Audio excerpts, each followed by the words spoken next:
Hello everybody, and welcome back to your daily dose of Path of Exile 2, basically the casual mapping series. I haven't named the series back to that again, but we're basically back into the whole casual mapping thing. We're going to be using our Essence Drain Lich today. I'm actually going to hold on to that, because that actually looks like a pretty decent ring. Can I get it? I like things that give me extra resistances if I can find it, that's easy. Okay. So we'll get rid of that one, we'll disenchant that one, and then we'll grab ourselves a map and hop into something to do. So I think we're going to take this level 15 here.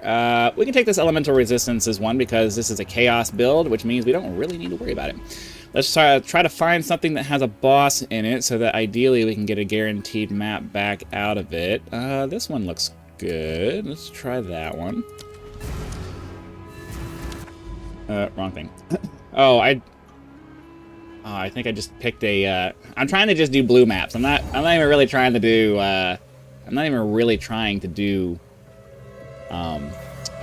yellows anymore, because it's just, I don't get enough out of it to be worth the dying, you know? Like, most of the time, things end up going pretty bad for me when I don't have enough attempts to get things done.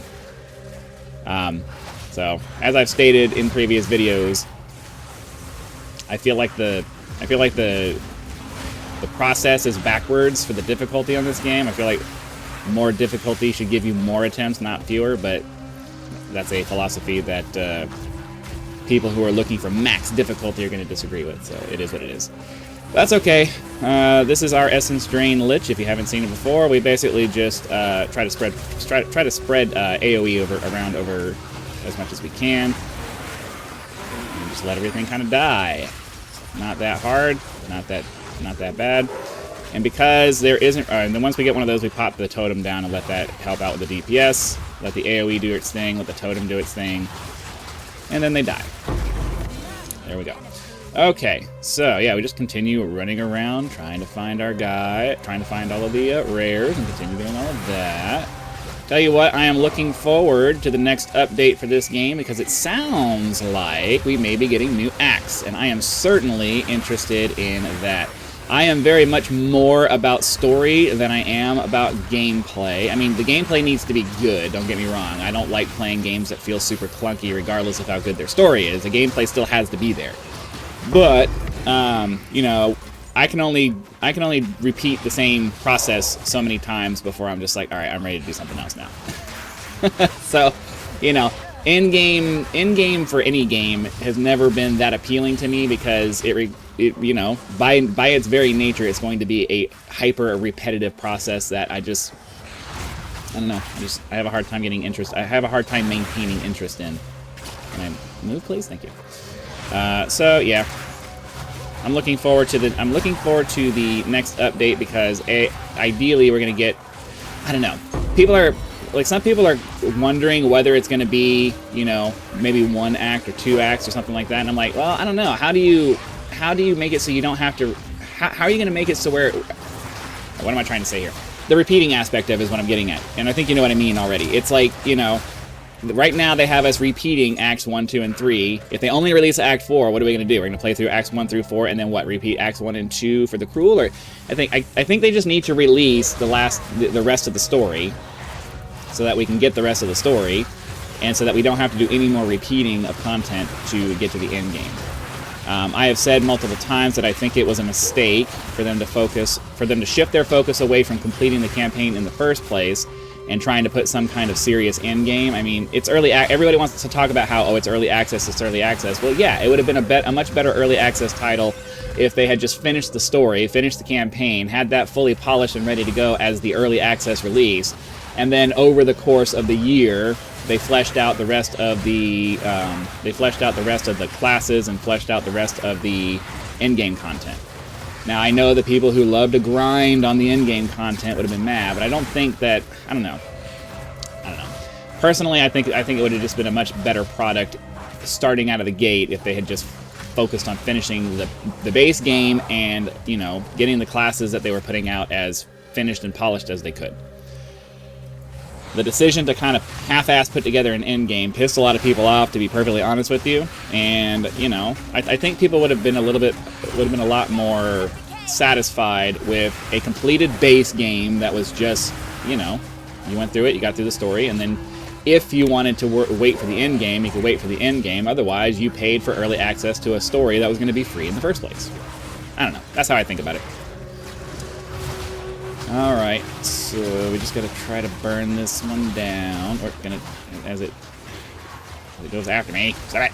Go after my dudes, please. Gotta keep our totem up, because that's like one of our, when we have to move around like this and we can't just focus on it, we just gotta keep we gotta keep the damage over time, the dots on, we have to keep the dots on the guy to keep the damage output going.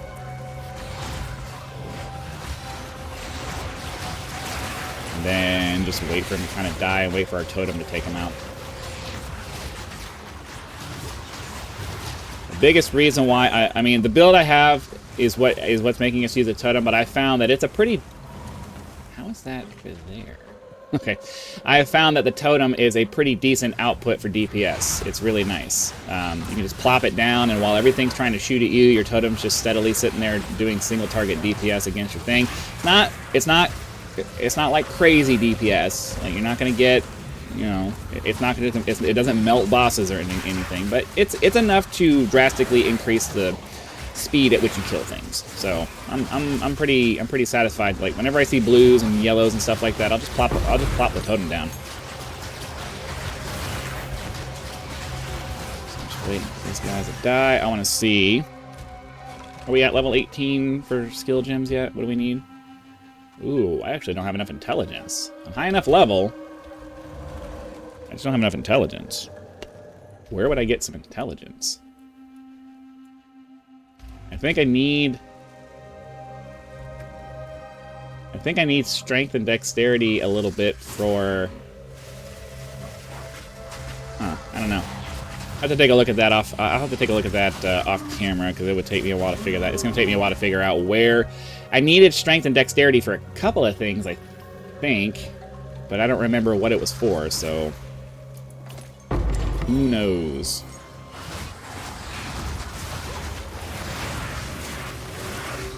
I like the concept of builds like this, where you just kind of apply some things and just sit back and watch everything die. Problem is that trying to get it to where it kills like, it's great once it builds. I don't know. It's like the whole thing with the mercenary build that we have. The reason I switched over to using primarily the frost shards, or whatever it's called, the ice shards or frost shards, or whatever that fragmentation round that like freezes everything, is because the build up for the fast shot, the rapid shot, was just, it takes so long. And you kind of get the same kind of thing here. Like, you can apply the effects, but it takes so long to ramp up to really start taking out groups that it's like, if you're not able to just kind of keep running past them like this, you're just forced to sit here and wait for your things to kill them. And then, like, this guy just seems to be immune to just getting poisoned at all. At least he's not turning purple. Alright. So, I mean, ideally, if everything's working properly, you just apply the effects and move on. But we always have a lot of, like, dudes and stuff here, so I gotta... It's really nice in open areas where you can run around more or less indiscriminately. Not so nice in situations like this where everything's tight and, like, I can't even roll past the guy. Oh, we gotta get over here. Come on. Go, go, go, go, go, go. Okay, dude.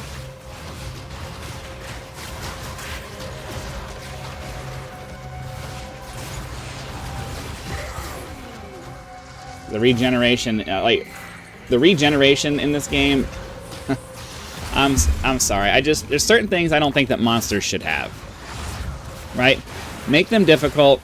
Don't give them abilities that make it so that they have the potential of outliving your DPS. Like, I think, like, I know some people are going to disagree with that process, with that thought process, and I get why you do, but at the same time, I think we have to remember what is the mapping process for, right? The mapping process is just so you can grind through the map to get to, you know, to churn out some loot and gain some experience points. doesn't really need to be a difficult process. It doesn't really need to be something where you're challenged too much. I know some people will disagree with that. That's fine. You can disagree. We are all free to have our opinions. There are very few invalid opinions, unless you're just intentionally being obtuse about it. Like, wouldn't it be nice if this was like the default run speed? That would be fun. That would be way more fun. I want this to be the default run speed all the time. Or I mean, I want this to be my run speed all the time.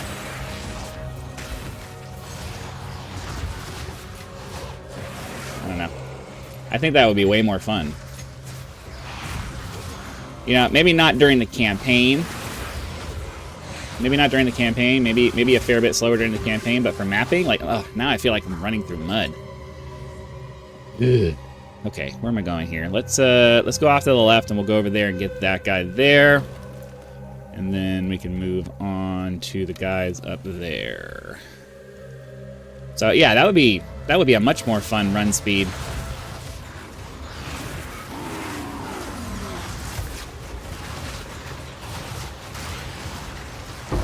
Put our totem down since there's a bunch of stuff there and a rare.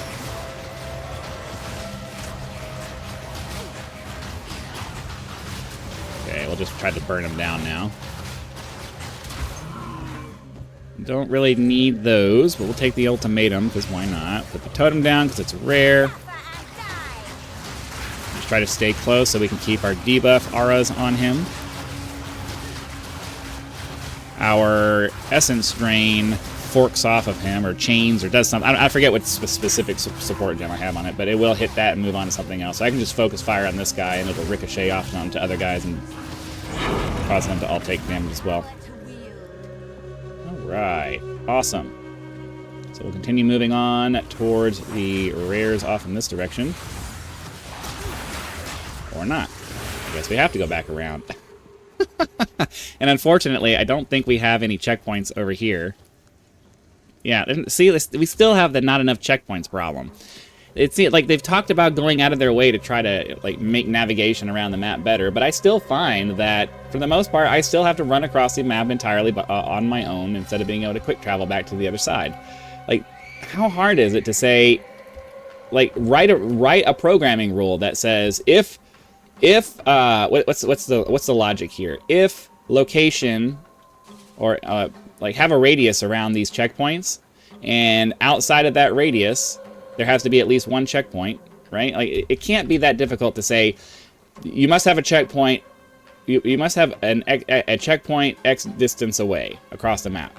Like, there has to be an algorithm they can write that will do that. There has to be. It's ridiculous that you can't go from one side of the map to the other, and I just happened to get unlucky and didn't, like, they need to have either smaller maps, which I'm personally a fan of that idea. Either smaller maps or, you know, an algorithm that puts checkpoint that has a maximum distance. Like, look at that. One checkpoint. Ridiculous. All right, let's get this up here.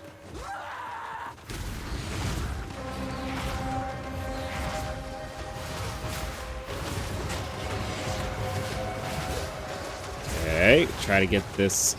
I really don't like this boss. She's so annoying.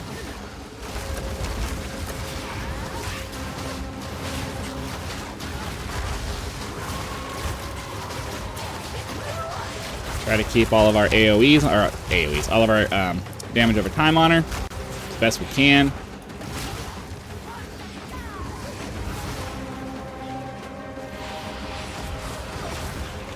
Okay, looks like we've finished her phase 1 now.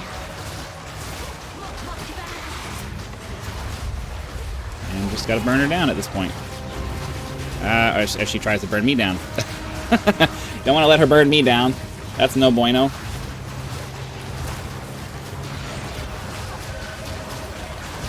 Just gotta try to keep the totem relatively close to her. Not necessarily because it has to be close to her to do damage, but mostly just to make sure that she doesn't get out of range of it. I don't really know what the range is for it.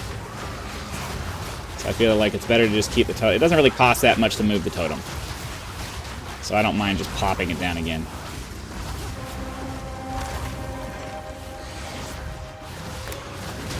Oh, come on, stop moving around.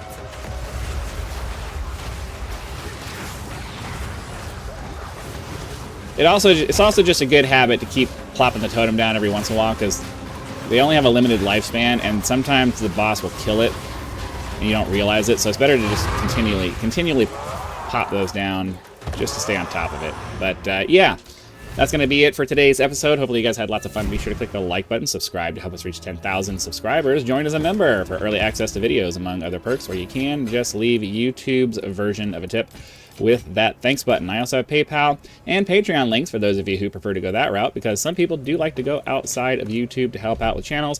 So that option is there for your convenience. So again, thank you very much for watching this episode. Be sure to come back for our next video. I'm trying to delay just a slight bit so I can finish this, and I'll see you then.